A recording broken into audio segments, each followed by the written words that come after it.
commentary. Democrats are heading for the lifeboats, jumping ship before Obamacare goes under. Former President Clinton, the secretary of explaining stuff, was the first to bail, says President Obama should have kept his promise to let Americans keep their existing insurance policies. Other Democrats are piling on. Louisiana Senator Mary Landrieu pushing a bill that would force insurance companies to reinstate those policies. California's Dianne Feinstein is a co-sponsor. She got calls from more than 30,000 unhappy voters. Meanwhile, President Hope and Change's approval rating is at an all-time low, 39%. I do hope Republicans are paying attention. It's Obamacare shoved down the throats of American taxpayers. And Democrats better get out their water wings because Obama's hope doesn't float. I'm Todd Starnes. Welcome back. Crane Durham's Nothing But Truth, proudly on AFR Talk. Thank you for your phone calls. Appreciate your points of view. And please go to the Facebook page, like the page, comment on the show. I will put that Clinton clip up from 2008. There's actually two of them. One's indirect and one's quite direct because he's asked directly about President Obama's qualifications. And the American people say, hey, you're competent, we elect you. Not necessarily, I mean, I'm blanking, I don't know if it was Alan or another caller who had called in last segment, and please pardon me, but mentioned the intellectual honesty from Tennessee, Scott from Tennessee, I believe. You got to be intellectually honest. And a lot of times when I make that kind of comment, I feel obligated to say to those on the left, hey, I'm not talking about all of you on the left, but I am speaking generally, and I am speaking to those on the left that are in media, because if you look at the record and you evaluate it, you say, this has been a failed presidency. Then why didn't he lose the election? Well, a number of things that we could answer there. I don't think it's about demography and the identity politics being played. I think it's about message and offering a clear choice, but I digress. We can get to that, and we've talked about that. You've heard my opinions. That said, he is our president, and he has lied. It's not name-calling. That's just factual. So, where do we go from here? I mean, you're really kind of bringing me down, Craig. Come on, man. We get it. We have to deal with it. The only reason gas prices are coming down is, well, one, we're producing more, but we've cut back on federal lands big time. We're not building the pipeline. The other part to it is the economy is not where it should be. And every time they make a prediction about economic growth, they're so off. I love the blame Bush. Blame Bush. Never blame the policies of raising taxes. Never blame the policies of big government. Never blame the policies of taking over 1/6 of the economy. No, don't touch those. It sounds to me like President Obama needs a really good friend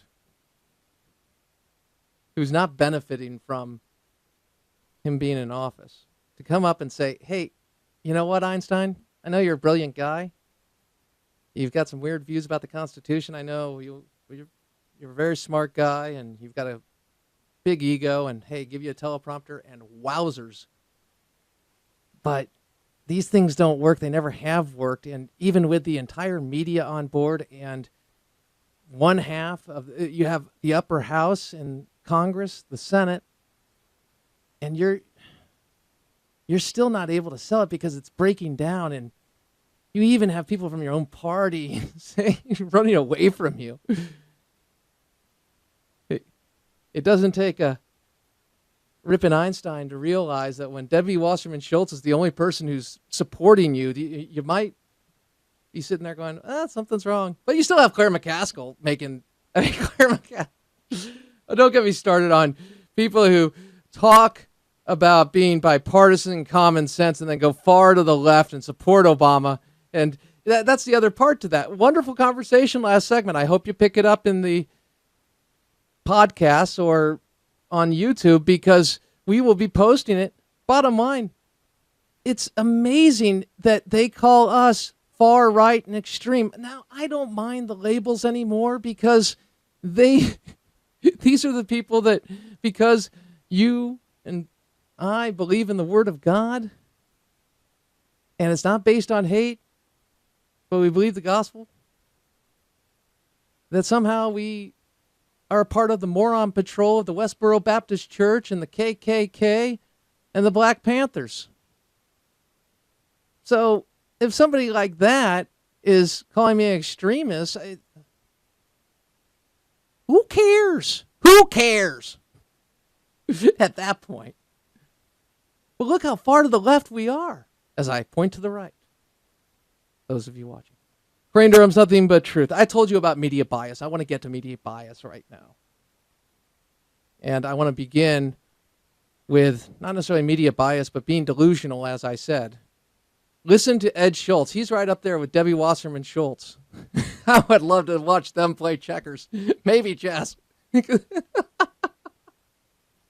I'm not saying that they're not smart, intellectually intelligent, maybe just dishonest. Who knows? But when you hear this, you'll understand why I'm making these statements. Ed Shultz of MSNBC, the president's propaganda network, vast majority of it is. Here is Ed Shultz commenting on how the mainstream media wants Obamacare to fail. Roll it. Why is it that people in the media have a fascination with failure? They will take a number and they will make a negative story out of it. The mainstream media, I believe, wants Obamacare to fail. They look for every negative number they can find. They're afraid to do a positive story because they're afraid that somebody might not watch.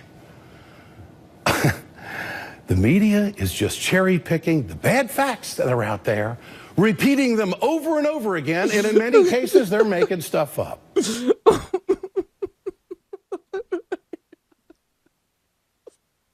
Play it again. This is so funny. Seriously, think about it. Seriously, get that man a cheeseburger. You have it? Tell me when it's queued. Ed Shultz, roll it. Why is it that people in the media have a fascination with failure? They will take a number and they will make a negative story out of it. The mainstream media, I believe, wants Obamacare to fail. They look for every negative number they can find. They're afraid to do a positive story because they're afraid that somebody might not watch. The media is just cherry-picking the bad facts that are out there, repeating them over and over again, and in many cases, they're making stuff up. That's from newsbusters.org, which did a study on the coverage of Obamacare, which has anybody who's been covering I'm sorry. Thank you, Ed Shultz. You did bring a smile to my face. Yeah. Don't sniff the glue. Bad idea.